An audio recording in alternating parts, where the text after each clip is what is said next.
everyone. My name is Celso Dulay, host of GBomb, the show where we spotlight the extraordinary people that make up the fabric of our community. A lot of people know about choirs and choruses, but they might not know about gala choruses, or the Gay and Lesbian Association of Choruses, to be exact. Gala choruses have been around since 1975, but in 1978, San Francisco was the first one to add gay to its title. Since its inception, the San Francisco Gay Men's Chorus has had 11 artistic directors and conductors, all of whom have helped shape and lead the chorus to historical and musical heights. Our guest today, Dr. Timothy Seelig, is part of that regal realm. He is the current artistic director of the San Francisco Gay Men's Chorus. Well, thanks for being here with us, Tim. I'm thrilled. Thank you. So excited. I've been wanting to have you here on my sofa for a long, long time, so finally got you. Well, that's loaded. So as you know, I used to sing with the San Francisco Gay Men's Chorus. When I first joined the chorus, I told my parents, oh, I've joined this chorus. And you know, like most people, they're like, oh, that's nice, dear, you're in a choir, isn't that cute? Until they see it, until they see that you're up on stage with 300 of your besties and the enormity and the quality and all of that. My parents got to hear me sing at the Kennedy Center, was the very first time. And you know, after we do a show, we always go out someplace to a bar and we kind of surround our friends and family. We sang Irish Blessing. And then my parents pulled me aside, tears in their eyes, and they were like, we get it now. We understand. We thought that you were in this big city and you were all alone, and they realized that I had community and I had people that cared about me. How significant do you think it is that significant gala choruses are, not just to our community, but to the world at large? I would say that for the audience, the few audience members who've never been to a concert, I would say... You know who you are. Right. That it's experiential. It's not coming and sitting and listening to something pretty like you would go to a museum and see a lovely art piece. We drag you in. We drag you in emotionally and with laughing and chill bumps and tears, and we love asking our audience afterwards. We do surveys all the time, and one of the most important questions is, how did your perception of life in general change from this concert?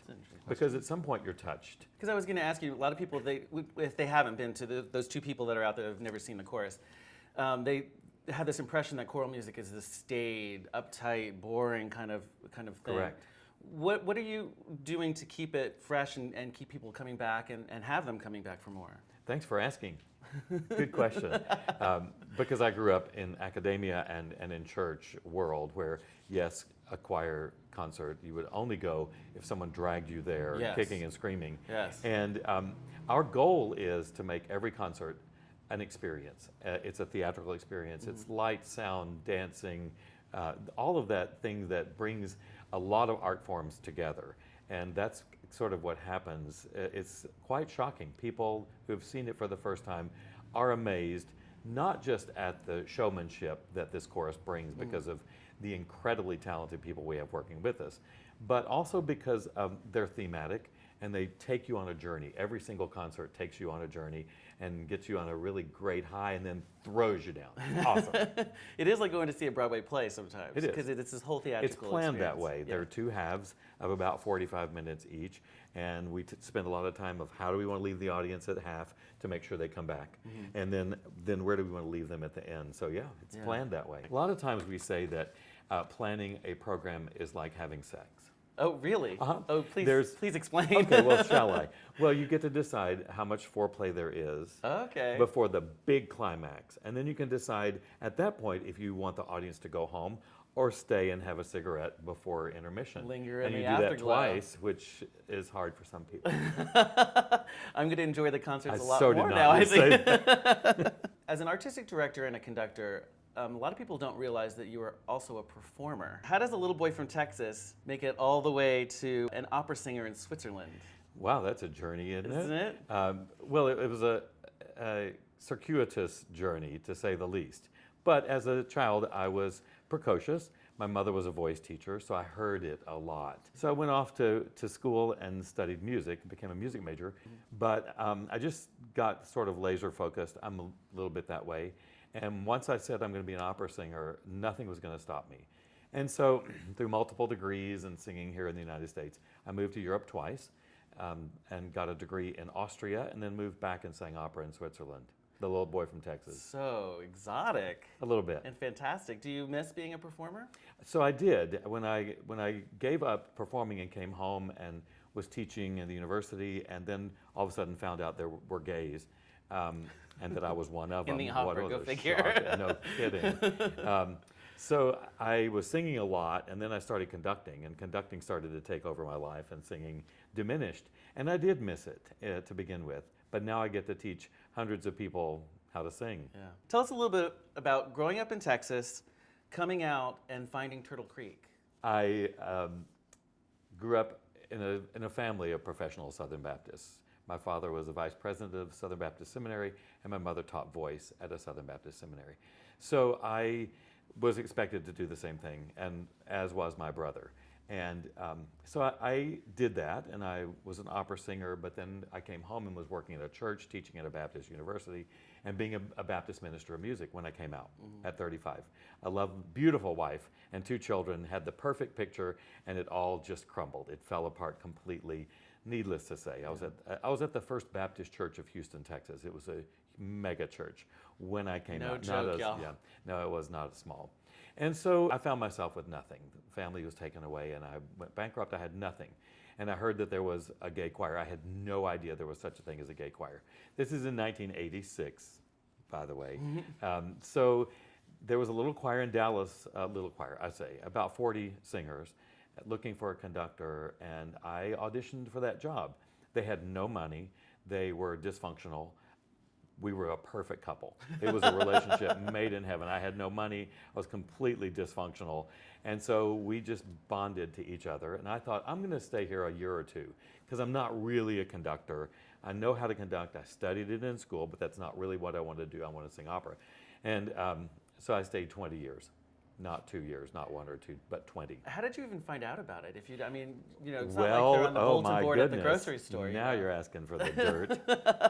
I was living in Houston, Texas, still teaching at Houston Baptist University, and dating a guy in Dallas.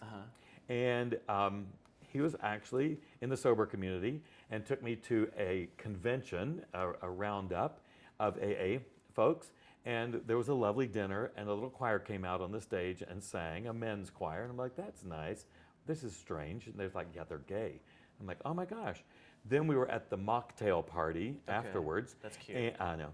And he introduced me to somebody from the chorus, and they said, well, we're looking for a conductor. It was unbelievable. I didn't even live in that town. So yeah, it was meant to be. That's awesome. Yeah. You really just kind of stepped right into I did. it. Your husband, Dan England. Oh dear. Yes, charming, charming, charming Dan.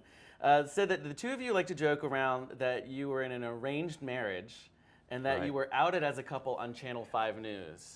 We were outed as a couple on George Stephanopoulos. Oh, that's National even better, yeah. News. It's true. We met in 2000. His parents introduced us at a gay choral festival. They heard my choirs from Dallas sing, and they thought, oh, he's funny. We should introduce our son. Right. So he did, but we both had partners at that time, and the journey led me then later to San Francisco and led him from San Jose up to San Francisco. He joined the choir. I had my eye on him for 13 years. Wow. And then one day we... the chorus, boys. Yeah, don't give up. One day we both found ourselves single, and we're like, oh dear, now what do? We kept it under wraps because he's a singer in the chorus. I'm the conductor. People... Scandal. Oh, dirt. So we kept it quiet until the day that the Supreme Court announced its decision regarding Prop 8 and DOMA. So we were like, it's okay. We'll go down to City Hall. No one will see us. And it was throngs of people, throngs. And we're standing there, and the first announcement comes, and everybody's crying, and we turn around and kiss each other. And then we turn around to watch the screens in City Hall, packed. And then after it was over, the woman came up in a lovely yellow blazer with cameras following and said hi. You were on George Stephanopoulos. We kept cutting back to you because it was so sweet to see older gays. Really?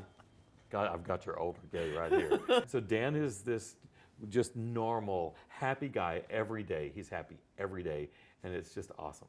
So part of that, I think maybe the secret sauce there, he says that you guys are good wives to each other. Did he? Yeah. So Really? what does that mean? You're not so Wow. more of him than you? Yeah, we work really hard to make the other one happy. And I think that probably is what he meant. We don't play those roles, and Right. sometimes he wears a little apron. It's precious. He has a blue apron. It's awesome. We really work at making each other happy. That's good. Yeah, That's important. it's secret sauce, I think it is secret and sauce. there's some of that. Let's talk about books, because being an artistic director, a performer, an opera singer, and a conductor is just not enough. No. No, we've got to have books. No. And CDs, DVDs. Books. Oh, yes. we have some of those too. Yes. When I came to conducting a men's chorus, I didn't know any better than to train them like I'd been trained. Mm-hmm. So the chorus grew a really big, sort of operatic sound. And as I was going along my journey, I was starting to do workshops for straight choruses, imagine. And a publisher heard one of my workshops and said, "You should write a book." And I said, "I'm not old enough to write a book." And he said, "Mirror." Yeah, you are. So I said, "I don't know about writing a book. I don't know what that's like, but I'll try it." It seems intimidating. It is very intimidating. It's just really freaky. Now, your books are a little bit different than the normal textbook. They are. Yes. Yes, Explain because how when they're, the- how they're well, different. when the And the publisher- titles. Share the titles. The covers are adorable. You have to see these. When the publisher came and said, "We want you to write a book," I went like, "I will not write a textbook, but I will write a how-to manual," and they're all funny. So the first one is about warming up a chorus, about how to teach vocal technique, but it's also cooking. So it's the 5-course meal of warming up, blah, blah, blah. And it's all, I play Alton Brown in the DVD. It's awesome. So cute. I have to say, of all the things that we talked about, there's one thing that upset me. That I never got the chance to hang out and have cocktails with Maya Angelou. I did. Explain. It's true. It's true.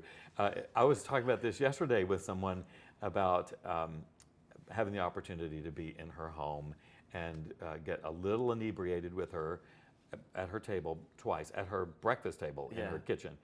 Jealous. It was one of the highlights of my life. In year 2000, Nancy Brinker, the founder of Susan Komen Foundation, Breast Cancer Foundation, approached me about commissioning a work for the Komen Foundation. And so I said, well, of course, we'll do that. It was decided that we needed a narrator. Mm-hmm. And the Komen Foundation has a lot of Resources. tentacles. Yeah. So they're like, well, we should get Maya Angelou. And I freaked out completely. I'm like, okay, yeah, we should. Yeah. So the first trip to her home was to take photos for promoting the work. And we were there, and it was morning, and she's like, we need a drink. Come in the kitchen before we do the photo shoot. I knew I loved her. And she, it was a screwdriver that was the palest yellow screwdriver you've ever seen. It was vodka and passed the orange juice over the top.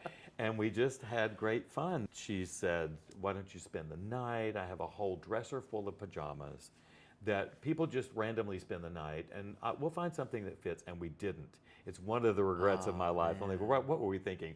But it's like, oh no, Dr. Angelou, we couldn't possibly wear your pajamas. So the second trip was she came to Dallas and did the performances, and then we recorded. So we flew back to her home and recorded it, and then she's like, oh, you have to come over for a drink. Like, oh my gosh, here we go again. So we went for the second time. That time her sister wanted some new shoes, and she had fallen arches. So I'm in the floor in her kitchen tracing her sister's feet on a piece of paper. It was awesome. So cute. There's the story. That's a good story. Your husband Dan said to me that you're a size queen. No, just kidding. He said you're not afraid of doing big things. That's correct. Nothing. I don't want to say nothing gets bigger, but it's pretty big to have a Guinness record. It's a big deal. Yeah. Yeah, it is. It's a Tell sort us of a about random that. thing. Well, in mid-career in Dallas, I was driving along and I saw this sign, fundraising for the Diabetes Association 5K marathon. And I'm like, they raise a lot of money that way. So I'm driving to the office thinking, oh, we don't run. No, we're singers. We don't run. You're saying we don't run. I got to the office and I said, I got it. We're going to do a singing marathon. We're going to sing, and we're going to get pledges, just like other people do. So like a bowl-a-thon or whatever, we're going to get pledges for every hour you sing. You're going to get X number of pledges. Get your friends to say, I'll give you $5 or $1 for every hour you sing. And they're like, that's great. Let's do that. Then someone says, let's call the Guinness Book of World Records and see if they have ever had that. So you contact them and they say, no, we've never had that one, but we'll make up a lot of rules we decided we would do it. We rented a movie theater. We were sitting up on the stage, and there were about 150 guys that rotated through the concert, which could only stop for 45 seconds, period, no stops more than 45 seconds. And we sang for 20 hours, just over 20 hours. And you had costume changes? We did. So as they would rotate, we would do like holiday costumes, and then they would rotate, and in the middle of the night at 3 in the morning or whatever, they would go put on pajamas, and they're rotating. So, and it was open, so people could come and go. So people bought tickets. And you had like music books? We did. Did you under plan each chair. the concert, or was it just like, let's sing this now? By the time the 16th hour, it's just like, sing something, just sing. But you weren't allowed to sing Happy Birthday or America the Beautiful. I mean, it had to be a real piece. You couldn't just fill in. So now you say that you don't run, but you did run. Yes, I'm quite a runner. I with ran an once. Olympic torch. I did, and it was it was like a marathon. It was so hard and so long. It was a sixth of a mile. Don't even. It was a sixth of a mile, and it seemed like forever. The Olympic torch, the Atlanta Olympics, was coming through Dallas. I was nominated as a community hero for my work, my activism in the AIDS community. I'm like, oh dear God, I did not nominate myself. I would not have done that, not to run. So I trained. Seriously? Trained. Oh my God, oh. I was not going to fall down in front of the cameras and the police escort and them have to scrape me up. How long did you have to train? Oh, years. No. It was at least a week. So, and so I trained and carried the torch. That's fantastic. It was awesome. And you said you were scared. Of course I was scared because you were like, the sixth of a mile. The person before you, don't trivialize, bitch. So the person before you, you have to light it. I mean, they're running and they're policemen and there are crowds and they have to light it, and you think not going to get it lit, or I'm going to drop it and then it's going to go out, and then I'm going to be in the friends and they're going to look stupid and my shorts aren't cute. And the whole world is looking at you. Totally, the whole world. Like, do I have the right socks? I mean, that was mostly what I was worried about. At the time that you joined Turtle Creek, we were all going through the pandemic. Tell us what it's like to not only have to go through that personally, but to shepherd a chorus through that and thrive and succeed and move forward and bring music. Through my growing up in the church and my childhood, I did understand a lot about empathy and compassion and about what that was like when people passed or were ill. It wasn't handled in the church like I would have done it later, but I did learn the basics. So when I arrived at my first rehearsal with the Turtle Creek Chorale in 1987, I got there and the guys were sitting there, and on the front row was a man covered in sores, what I thought were sores. And I asked someone at break, I was like, what in the world is that man doing here? In the front row. In the front row, unashamed, covered in sores. And he goes, well, those are KS lesions. And I'm like, okay, help me. And he has full-blown AIDS, and coming to rehearsal every week saves his life. It's why he stays alive, is so he can keep singing. And it really was one of the tipping points of my life where I shifted everything that I understood about singing and the importance of singing and how this movement saves lives. Tell us about After Goodbye, an AIDS story. In 1991, I had an assistant conductor with the Turtle Creek Chorale, and he wrote one piece for the Turtle Creek Chorale and the Seattle Men's Chorus to sing together. And he, off the cuff, said, well, it's one movement in a large work. And I said, well, I want to hear the large work. You need to write the rest of it. And he was like, yeah. So that year, I said, in our season brochure, we're going to have the world premiere of a new work. And said, hi, now you have to write it. So he did, and he wrote, it was on a book by Peter McWilliams called How to Survive the Loss of a Love, which was based on The Stages of Grief by Elizabeth Kubler-Ross. Some folks from PBS heard the world premiere and said, we want to film this. So for the next 18 months, they followed us around, the chorus around, they followed Chris, the composer, who after the world premiere said, I have AIDS, and no one had known that. Wow. So over the next 18 months, he declined, and we sang, and they filmed it. And it was beautiful. It was just beautiful about how music can lead you through the stages of grief. The documentary was aired on PBS. 20 million people watched it the first night it aired. And then it won the New York Film Critics Best Documentary. And then it won the Toronto Best Film. And then we were like, oh my gosh, this is great. And then it was nominated for the National Emmy. And I didn't go. I'm like, it's not going to win. They asked you to go to the Emmys. Did. And you're like, no, I have rehearsal. I did. I was like, that's rehearsal night. So we were actually in rehearsal when we got a phone call and said, it won. That's After fantastic. Goodbye won the Emmy. Let's talk SFGMC. Okay. Okay. What sets the San Francisco Gay Men's Chorus apart from the other gala choruses? I've had the opportunity to conduct a lot of the gay choruses around the country and lesbian choruses. And still do. I still do. Yes. I do. And, I often say the gays are the gays and the gays and the lesbians are the lesbians. And the same jokes work. Doesn't matter where you are in the country. However, that being said, the reason I applied for this job is because it's the granddaddy of the gay choral movement. One of the interesting things about the San Francisco Gay Men's Chorus that is not the same as others is San Francisco's just so gay. So we're gayer than the others? I mean, a San Francisco Gay Men's Chorus is redundant. You're going to have a men's chorus in San Francisco, they're going to be gay. Yeah. So finding a niche where it's still relevant in San Francisco is a challenge and an opportunity. But on the other hand, that's what happens inside San Francisco. But the world looks to San Francisco for all kinds of leadership in LGBT rights, in activism. I mean, we've led the way. We trailblaze. And sure. we do, and the chorus is expected to do the same thing. And we do, and we continue to. So I'm going to share a story with you. I've always hated auditions for everything. I studied acting when I was younger. I hate auditions. I hate them so much that I created my own production company. Right. And put myself as the star, so I didn't have to there you go. audition. I had to sleep with myself to get Right, here, but right. I didn't have to do an audition. But so when I auditioned for the chorus, it was dreadful. Dreadful. Back then, I don't know what the current audition process is, but back then we did tonal memory, we did scales, we had a prepared piece, sight reading, all this stuff. I spilt my music all over the floor. Oh. Dr. Hill actually got up from the panel and walked over to play the piano himself, which you know is not good, Right. to do my sight reading piece because I just was so bad at it. I ran out of there thinking they absolutely hated me. I went straight to a bar and got drunk. Anyway, I got in, but it was absolutely dreadful. Tell us what you're looking for when you guys are auditioning, when you are looking at talent. What are you looking for? We're not just looking for musicians. We're looking for a balanced person. If we can, well, we're still looking. You don't always get a balanced person. We're still looking. There are two parts.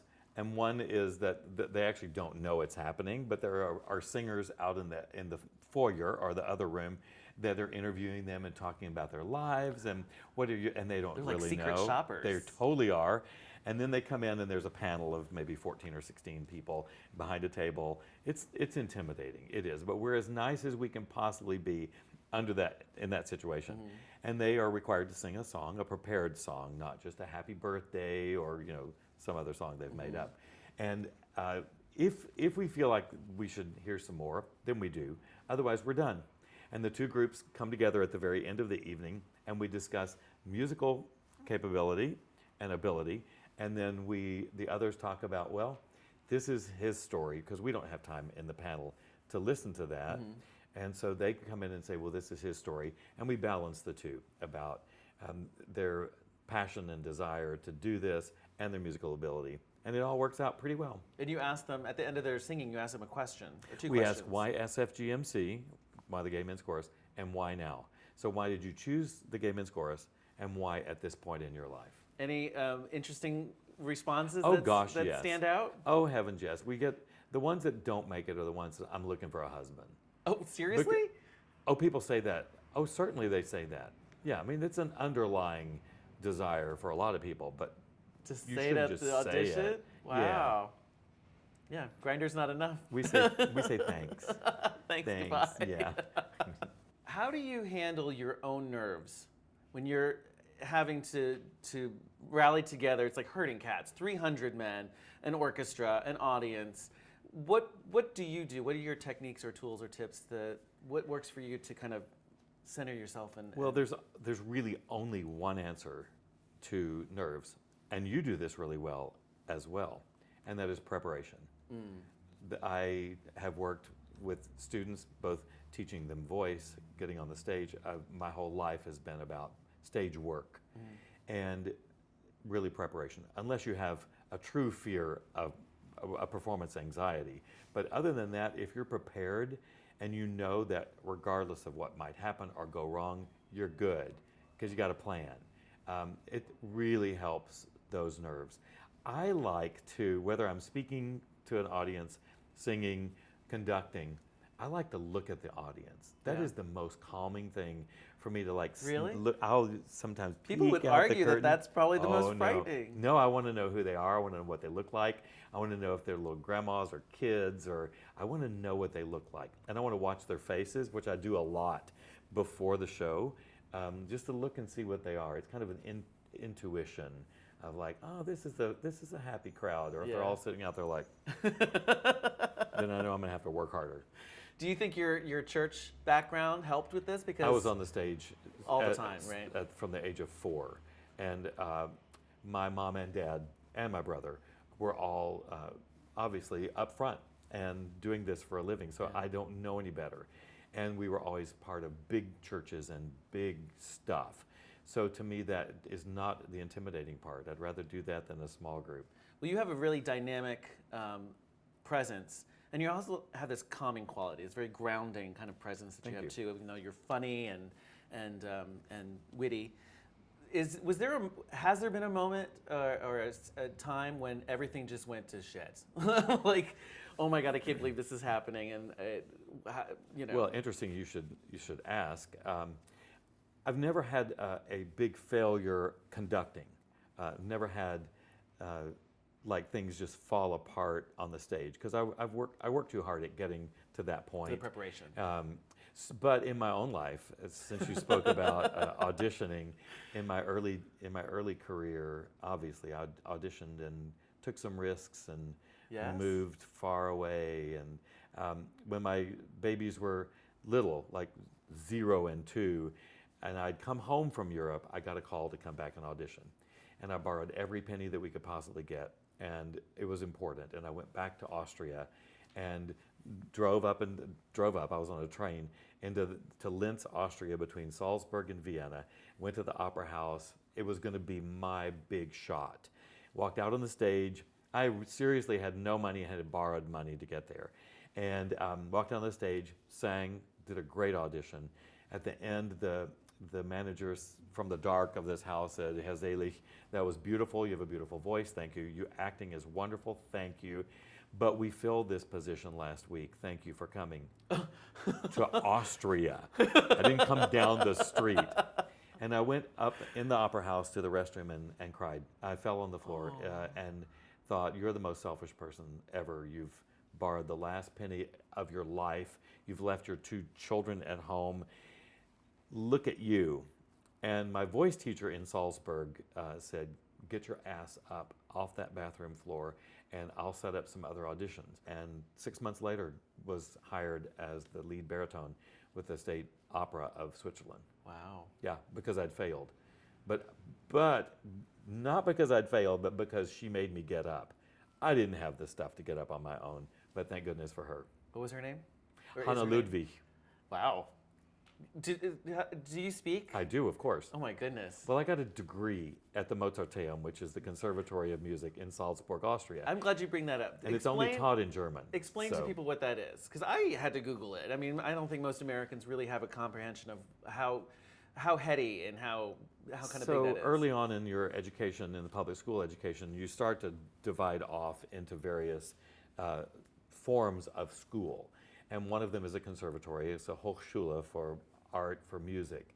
And it's quite competitive. And then the one in Salzburg, Austria, of course is competitive because it's named for Mozart, because he composed right there in the little gazebo on the playground, as it were. When I was a teenager, I went through Salzburg, and I saw that, and I was like, I want to study here someday. And so I made that happen, sort of my laser focus again. Yeah. And I went and I spent about 6 months learning German. I knew some German, but learning German so I could even start school. The Lavender Pen Tour, what was the genesis of this? In 1981, the San Francisco Gay Men's Chorus went on national tour.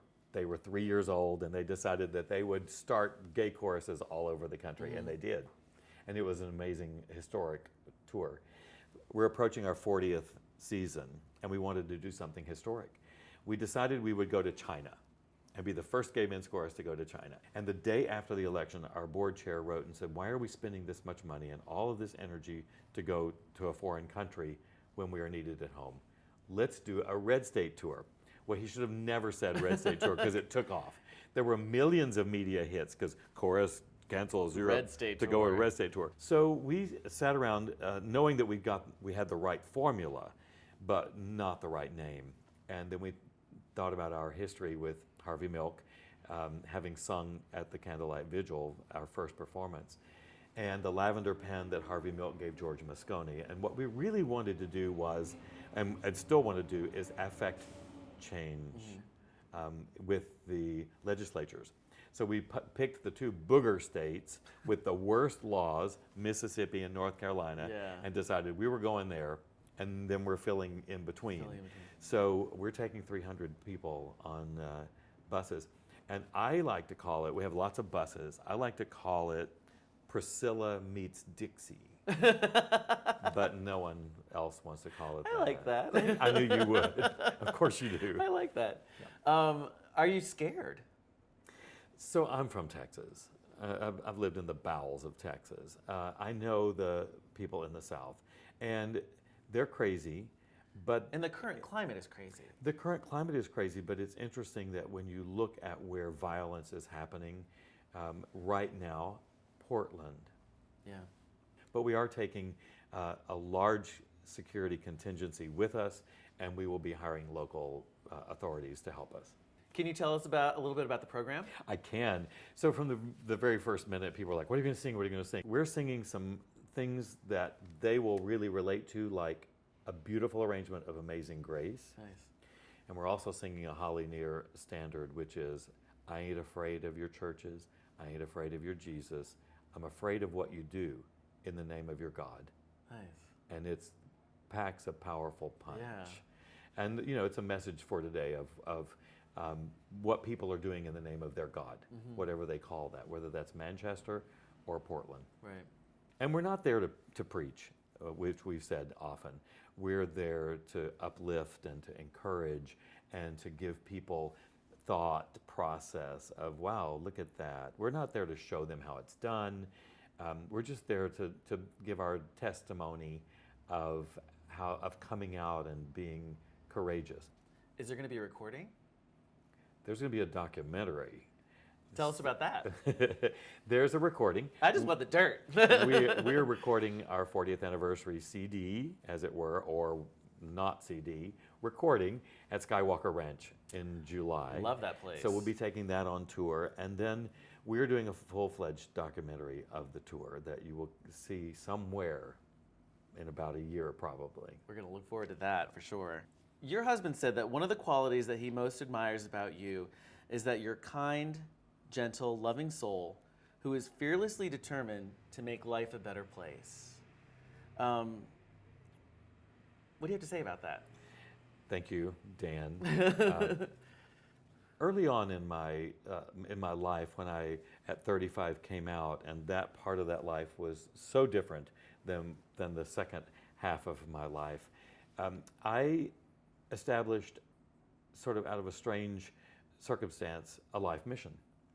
And because I had heard for those 35 years how bad I was, how unworthy I was, what a sinner I was, it was all bad, bad, bad, and I would never achieve as a gay man what they thought I should be.